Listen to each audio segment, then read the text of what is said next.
Kosudene jatend piny William RUTO okone sirikande biro neno ni obila matiyo kod teko mathoth kuom jopiny matimo ratiro magi e kinde mag ng'anyo okawnegi okang' mar chik.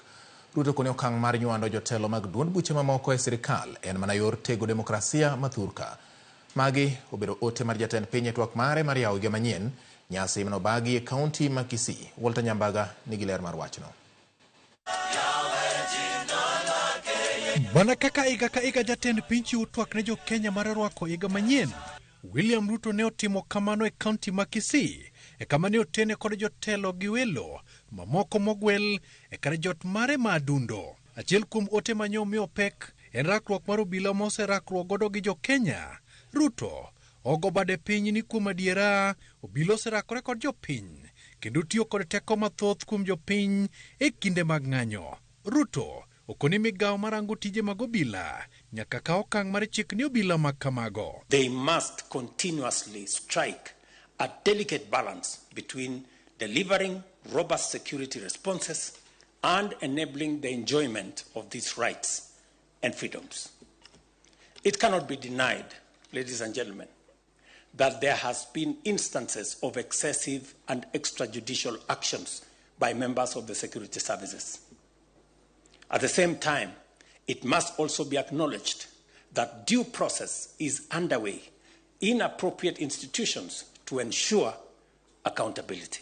Mati muri kinde ma familia mathoth pod ni kod luoro kaluwore kod jogi mayande oteke kod obila.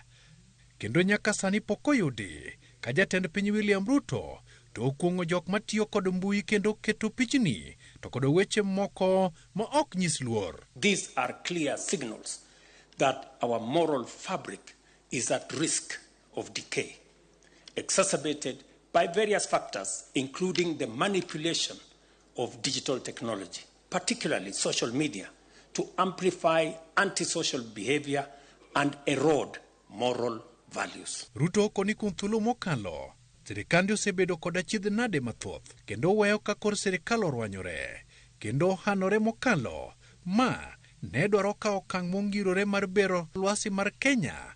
Jatend piny okone wacho suru ne omiye wich bar matamre gi nono. We needed a coherent plan to address these obstacles, deliver the transformation of our nation's needs, and provide every Kenyan with the opportunities they deserve.